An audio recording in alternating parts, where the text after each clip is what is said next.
Hey everybody, welcome back to America's Heroes. This is going to be our part 2 to our current comic book TV show episode.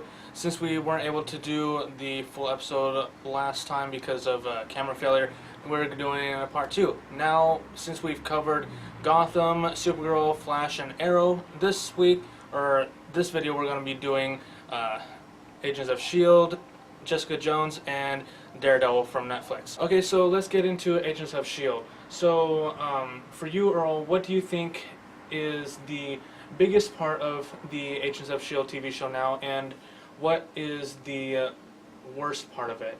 I think the biggest part is right now they're bringing in the Inhumans Yes. to kind of replace mutants in the cinematic universe, since Fox owns the rights to all the X-Men characters and basically mutants. Marvel's decided that they're going to go ahead and make everybody Inhumans, where the Terrigen mists have been released on Earth, and it's affecting certain people.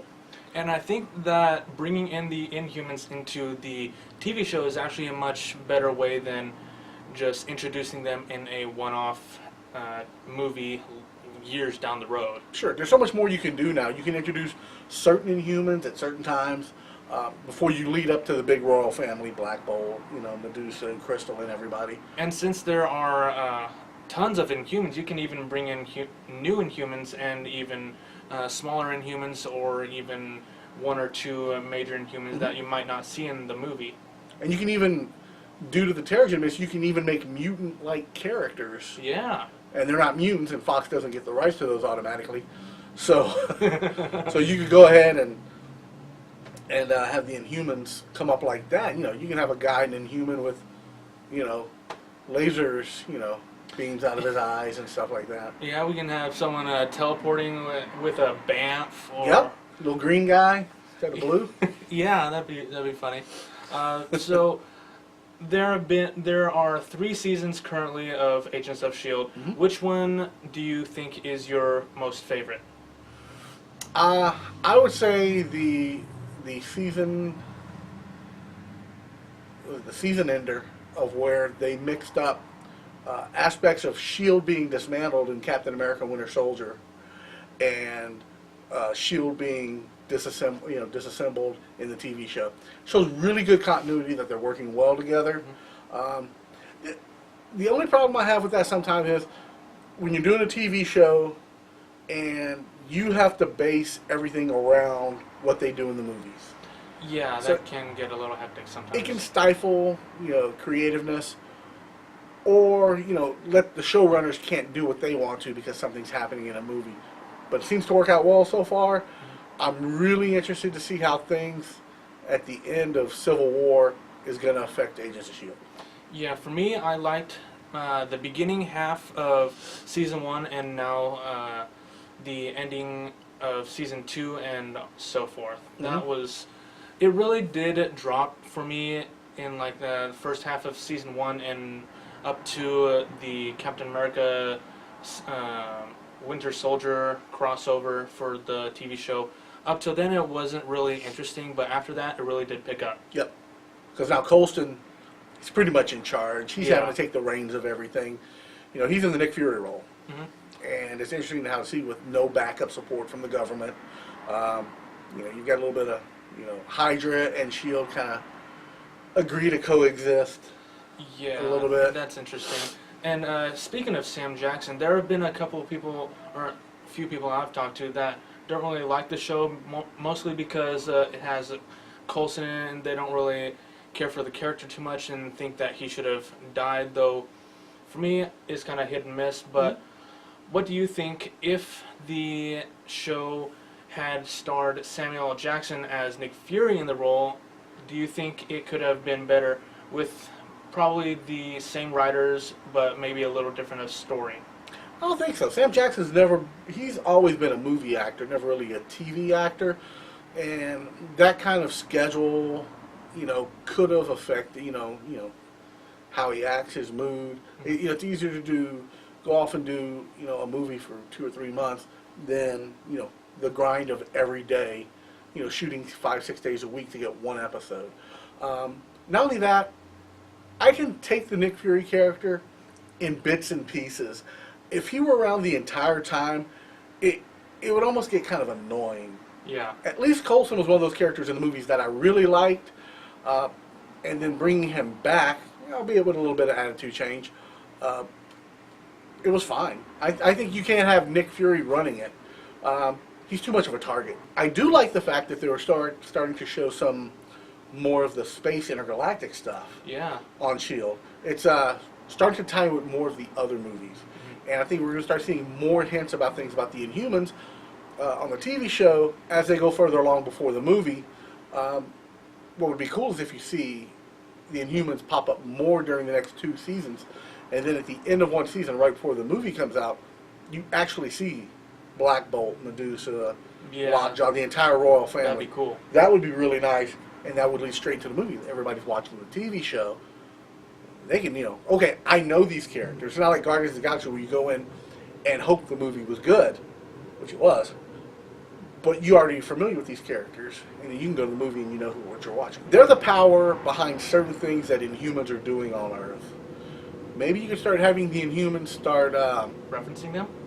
They can start referencing them. You could also have the Inhumans, trying to do climate change on certain parts of the planet so where they can live. That'd be interesting. Must be pretty lonely on the moon. Yeah, where they're based at right now, right? Yeah. Who would be your pick to cast as Black Bolt? I know they've been talking about Vin Diesel in the movie as a rumor. I honestly think that would work great, not being a huge Vin Diesel fan myself. Nice guy. Everything I've read about him. His acting, not a big fan of it. He wouldn't say much, so that's a plus there. I think it would definitely work very well because he really only just says "I am Groot" or "We are Groot" in the Guardians of the Galaxy movie. So him being 2 roles could potentially work for him, and I think he's kind of stereotyped as as that guy who's just mumbling all the time. Oh, yeah. I race fast cars. I'm gonna hit you with something. I think he can do better roles, Yes. or bigger roles. I think he has to get out of his Fast and Furious movies to do more things. And also, he's a big D&D nerd. Yes, he is. If you guys haven't seen him on, what was it, IGN? Yeah. Check that out. I thought it was hilarious. He's a big old D&D nerd, comics and everything. So. Oh yeah. Wrapping up Agents of S.H.I.E.L.D., who is your least and favorite character? I'm a big fan of Coulson, so I'll leave that at that. I don't care for Skye too much. Skye? Yeah. Just my personal preference. Even though she is an actual Marvel human? Yeah. Okay, interesting. I probably had to go with my favorite probably right now would have to be possibly Ward, more or less, because he's really trying to get Hydra back together, more of a S.H.I.E.L.D. type Hydra, more efficient. Yeah. And probably my least favorite person right now would have to be Bobby, Mockingbird. I can understand them bringing her in, but I just don't like that actress as the character, or even how they're using her. Right. Let's get into Netflix Daredevil. This is possibly one of Marvel's best accomplishments ever since their Daredevil from, what was it, Fox or Sony? Oh, they were. Oh, from the movie. The movie, Yeah. yeah. This is a step up in a major way from the movie. Yeah. So, what did you think? I love the TV show. Started off a little slow, but as I started picking up, you start seeing more and more of the Kingpin and how he evolved from the beginning, where he was just simply this quiet guy until he met up with Vanessa, and that kind of changed his character. It brought out a lot of his protective side. Yeah. Like a father is protective of their children. He was very protective of her, from his own people, from others. Pretty much, he just put her under his protection, like if she were part of his mob family. And that showed a really interesting side of him that you really only saw in the comics, because they didn't show that in the movie, because none of that was present in it. Yeah. But it showed that there is a caring side. If Wilson Fisk cares for you, or cares about you, you're going to be well protected. Oh, yeah, definitely in this series you can tell about Mhm. that. Now, when I first heard that Vincent D'Onofrio, that's the actor's name who plays Wilson Fisk, was going to be playing it, I looked back at some of his stuff and I didn't really see him until that scene in the episode where he just smashes the guy's head into Yeah. the car. From that moment forth, I saw him as Kingpin, Oh yeah. big time.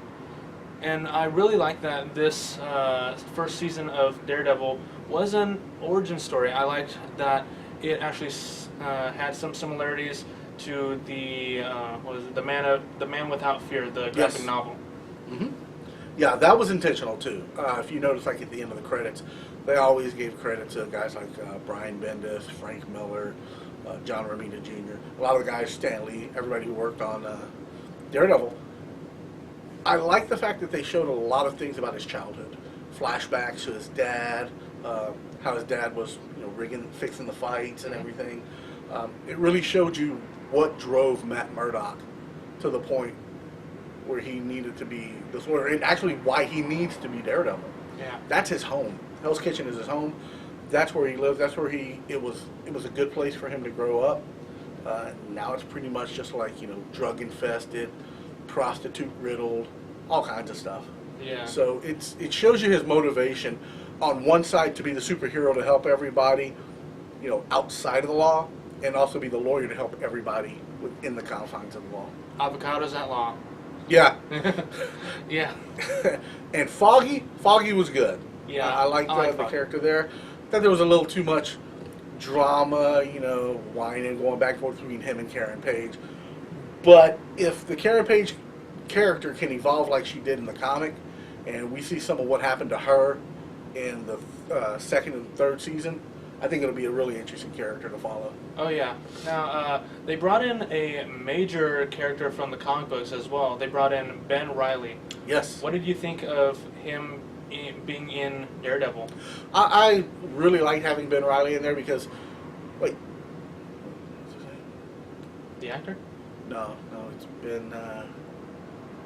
Ulrich. Ben Ulrich. Sorry, Ben Ulrich. I like Ben Reilly, Spider-Man. But yeah, when they brought Ben Ulrich in, I like the character. He's a newspaper man with morals in a city that's corrupted that can actually influence the press to not tell the truth. But he has the morals and the high ground to go and say, no, I want to do this story right here. He was there for the invasion of the aliens when the Avengers took him on. He was there for all kinds of corruption. He was there to take Kingpin down with Karen Page's help. The only thing I didn't like about it, they killed him. I know. I was waiting for you to say that. I did not like that Marvel killed him off. He's No. a major character throughout every superhero's path, every one of their stories, and they just off one of the biggest minor characters off. Mhm. Yeah, I mean, he's worked with Spider-Man because they both work at the Bugle. Mhm. He's had a major part during Civil War Yeah. when he wasn't working for the Planet, he was working for the Frontline paper. They also, in probably the greatest comic story I've ever read, was Daredevil Born Again. He played a big part in that. So, and then for, one season, they kill him. And because he found out about the one person in Kingpin's life that meant more to him than anyone else Mhm. was his mother, and Karen Page had to go snooping, got Ben killed. I know, right? For one little second, I thought, oh, he's gonna live. Then, Yep. nope. He Yep. kills him. Killed by the Kingpin himself. Usually, you don't like to get his hands dirty. Nope, he's starting to get his hands dirty. And what did you think of Daredevil's actual costume when you got it in the final episode? Thought it was great. Actually, would work because it was armored up. Yes. Kingpin's sitting now raining hammers down on him, just hitting them. And you'd need some kind of protection from that. Mm-hmm. And the fact that, it had pockets and everything for like billy clubs. His original costume just had like little things you just clip it onto the belt. Yeah, But just makes it thing. he had everything. The armor underneath, the chest plates. The fact that they also had the guy who made the costume for him is He's going to be a villain. He's in the a next villain, season. yeah. I can't remember what Tornado or something like that. Twister maybe. I can't remember, but I know he uses blade saws. Right, he's got these saw blades on his Yeah. hands. So, If you guys remember what his name is in the comics, let me know because I can't remember for the life of me. yeah, he was one of those older characters that they didn't use too often. And they also brought up there was that the Rosario Dawson character Oh yeah, was yeah. Night Nurse, Mhm. which was a character back from the 50s that Marvel had about this nurse who did things at night. That was about it. Yeah, I liked her character. That it actually worked. Mhm. I think so. Because see, Matt Murdock needs all those people. I mean, he got his butt whooped a lot. I mean, Oh, broken yeah. bones, fractures, all kinds of stuff, and he needed somebody there to help him out. Granted, it was his basically first time putting on the costume, so he really didn't know what else to do. What the heck is doing? It's year one for him. Yeah, I like the fact they also explained everything about the blindness and everything. And if a lot of viewers don't realize this, if you look at his origin, he's helping some elderly man out of the way, Yeah. and he gets hit with the chemicals, Oh yeah. which blind him. Well, Well, the not Teenage Mutant Ninja Turtles origin is there's this elderly gentleman crossing the street, and this kid like saves him and drops his turtles, and they get covered in this chemical, this toxic goo, and that's how they mutate. So Yeah. they were paying homage to Daredevil when they did the Turtles origin, which is great. So Turtles crossing over with Daredevil, canonical, not canonical, you decide. That would be awesome if Marvel and IDW could get that going. That would definitely be cool because Turtles already crossed over with DC. Yep, they're doing Batman, Teenage Mutant Ninja Turtles. Yep. Who is your favorite and least favorite character from first season of Daredevil? Oh, let's see. My favorite character was Wesley. Wesley, really? Yes. I've always liked the character of Wesley. He's Kingpin's right-hand man, gets the job done, and once again, they took a good character and killed him. Marvel definitely, for this first season, definitely took the Fantastic Four Fox of 2015's route, killed their villains Yeah, killed the for villains. some good ones. My least favorite character, I just wasn't a big fan of Karen Page this season. Yeah, she was really whiny and Mhm. kind of a snob at times too. Yeah. I really do hope they do flesh her character out a bit. Oh, they will. If they do like in the comics, she'll be a heroin addict real quick. Oh boy, that'll be dark. Alright, now let's get into our final TV show and the one that is probably the most popular right now, Jessica Jones. Yes. Now, Earl, why don't you give us a brief breakdown of the character origins and the story for the TV show? Okay. The main character, Jessica Jones, is a private investigator who, at one point, was a very, very low on the totem pole superhero. She basically, so far, her powers that she's exhibited, she can jump very far and she has super strength. She doesn't want to be a superhero. She started her own private investigative service, which she is very good at. And she likes to drink a lot due to something, because she was going on vacation with her parents.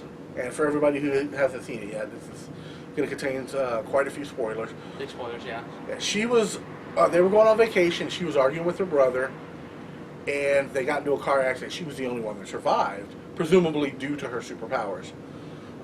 And she's always been guilt-ridden over that accident because she felt it was her fault. She was in an argument with her brother, and her father turned around and looked at her to get her to stop, and he ran in the back of a semi. So she's running around with that guilt. But there's also a character named Kilgrave, and his power is he will speak to you, and whatever he speaks, you will do.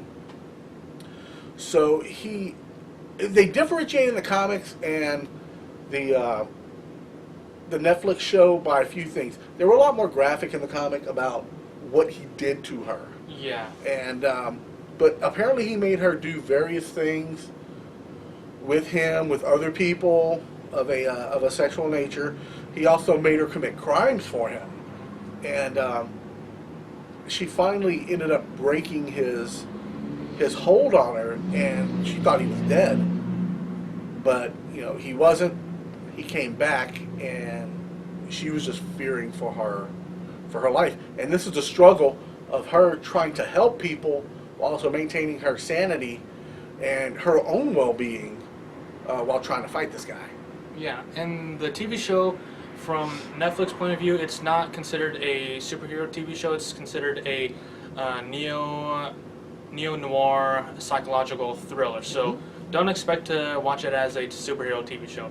Now, there are a couple things that are different from the comic book in the TV show. In the comic book, she was actually part of the Avengers, or Yep. with the Avengers for a short period of time. In the TV show, she was never a superhero.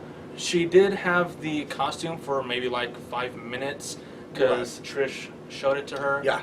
But didn't put it on, nothing like that. And how she met Kilgrave from the comics, I actually like in the TV show a little more, because it's a little more grounded in reality. Yeah. So, what do you think of Kilgrave, the character in the TV show, David Tennant? He pulled it off. He plays a creepy guy. Yeah. No remorse for anything. Nothing at all. And it's really hard to get a read on him, to see what makes him tick, to get him angry, to set him off, to throw him off his game like he throws everybody off their game. You really didn't see that until like episode 9 or 10. Oh, What yeah. really pushes his buttons. And then you also finally realize that what his ability is, it's not like a psychological, it's not a psychic or any type of having to do with the brain, and which I thought was real interesting. Yeah, very interesting. With everything that happened to him, the experiments. And it kind of makes me wonder, you're talking about these experiments, and then they had mentioned earlier in the series that Luke Cage had been experimented on, and that's all he knew about his powers. Makes you wonder how Jessica got hers. Maybe she was experimented on without people knowing, because her father, I think her father was in construction, her mother was a professor. I think that's right. I think I'll have to look back at that. And it just makes me wonder, since she's the firstborn, did her mother being a professor, did she allow certain experiments to be done on her and everything? Because she's really emotionally unstable, especially everything that happened after. The Luke Cage character, fantastic. Loved it. Knocks it right on the money. There's kind of this guy who lives in the same building. Oh yeah, He's Malcolm. Malcolm. He's an addict and everything. And it's really interesting because, like, through the first half, he's nothing but this burnout, alcoholic, drug addict. Like the last half of it, he cleaned himself up quick. I'm actually struggling to actually like cleaned up Malcolm more than druggy Malcolm. Because druggy Malcolm, he was just all walking around just like, and Jessica would have to tell him, go sleep it off, and stuff like that. Once again, now, I have to go back and look at the credits. But I'm kind of wondering if the police officer, Simpson. not Simpson, the detective, Oh, okay, yeah. that she turned herself in, is that the same guy that played Ben Urich? No, it's a different guy. Okay. I could tell because the guy who plays Ben Urich in the Netflix Daredevil had real stubble. That's right, and he had a more gravelly voice. Yeah. Okay. It was more like the Fantastic Four, Mr. Storm. Yeah. Yeah. David Tennant knocked it out the park. He's doing very well with that. I don't watch Doctor Who personally, so this is the first time I've seen him really act in something, and he did a great job. And for me, as a Doctor Who fan, I can definitely tell that people are surprised by his change in persona, because everyone liked his role as the 10th Doctor in the Doctor Who series. Now, I really like him as Kilgrave. He can definitely turn his acting skills and just flip from good guy to bad guy right on the money. Mm-hmm. And then you get Trish Walker, who ends up being Patsy Walker, who's Hellcat. She's in there now. Her mother had taken in Jessica after her parents had died and lived with them for a while. And she saw what happened when her mother, when Patsy's mother was pushing her to do things as a child star and doing things to her, so she really doesn't care for Patsy's mother at all. And they're really good friends. Her and Patsy are really good friends. Patsy was shown training, learning to fight, which Hellcat doesn't have any superpowers, but she can fight. Now, do you think they're going to bring Hellcat into the TV show maybe in season 2? Maybe season 2, or maybe even a little bit further down. I hope they don't put her in the god-awful yellow costume. Maybe some sort of armor like Daredevil. Yeah, don't make it yellow. Make it a gray or a black. No ears, because it's Catwoman. Mm-hmm. And there's a police officer in there named Simpson, who ends up with Patsy. He ends up turning into a totally different Marvel character named Nuke. Yeah. Which is, Nuke's crazy. He's just certified. Yeah. Certifiable. I liked him for the first couple of episodes. He was actually sane, but once he started getting on the pills, like, whoa. Yeah, you can kind of tell the way he acted. He had a kind of a screw loose. Mm-hmm, definitely. Now, going to Jessica Jones, the actor who plays her. Yes. What do you think of her? I had only seen her in... She's had a couple of different sitcoms, but I remember watching her in Breaking Bad. She was okay in that, and I really didn't like her character. But in Jessica Jones, she really pulls off the character as being scarred completely, almost inside and out, by what happened with her family in Kilgrave. So she's always second-guessing everything. Mm-hmm. Until like the last 3 episodes when she pulls everything together, and there's a few things she realizes that she can actually do this, because she doubted herself. She's like, I can't face him. I can't go against him. Yeah. And then later on in the series, she realizes, I can do this. Because there's a very big spoiler that we won't tell about the show of Jessica Jones that you will have to find out. Yes. If you guys haven't finished this series already. That's why I avoided it. Yeah. She has a lot of really good quips and lines against everybody. There's a scene where her and Patsy are in a bar, and this guy starts hitting on him. And she's like, this was fun. I can, I'll tell you what, if I can, there's this punching bag game. She goes, if I can get a better score than you, you pay for our drinks, and you leave us alone. Mm-hmm. She goes, if not, we can go out in the back alley and, have some fun. Yeah. So they go up to, he hits it. He lands like 550. She hits it. She maxes out at $9.99. Oh, yeah, definitely. And, she's just counting money, and the guy just basically crawls away all dejected. It was pretty funny. What do you think of Hogarth, the lawyer? Because I know in the comic books, the character Hogarth was a man, so... Right. What do you think of the gender change, and what do you think of the character in itself? I don't have a problem with the gender change. It added an extra storyline to it. I don't think it's a problem either. Yeah, it added that the Hogarth character was married to another woman, and she was messing around with her secretary. So it started this whole chain reaction of events that Hogarth needed Kilgrave for something, and it just led to a lot of betrayal. I mean, that character could have like maybe a 4-part miniseries on Netflix itself about all the bad crap she's done. Oh, yeah. Because the fact that she's going to let her mistress hang out to dry. But yeah, I think the show is amazing. If you guys haven't seen it, watch it. Okay, so we've talked about all the episodes, or we've talked about all the TV shows now. So, Earl, for you, what TV shows, how would you rank the TV shows from best to worst or worst to best? Okay, it would be best to worst. First one is Flash. It's phenomenal. Oh yeah. Second, Daredevil. Third, I would say, is Gotham. Okay. Fourth is Arrow, just because of a lot of inconsistencies up and down. You know, yeah. I would say Jessica Jones is next, only because we've had only one season. Yeah. Then Agents of S.H.I.E.L.D. And then, let's see, Supergirl. Okay. That's the last one. It's just still real early on. Okay, yeah, I can accept that. For me, I'd have to definitely be Flash at number 1. I'd have to, go with Daredevil number 2. I'd probably put Jessica Jones maybe as number 3, Mm-hmm. just because it's phenomenal.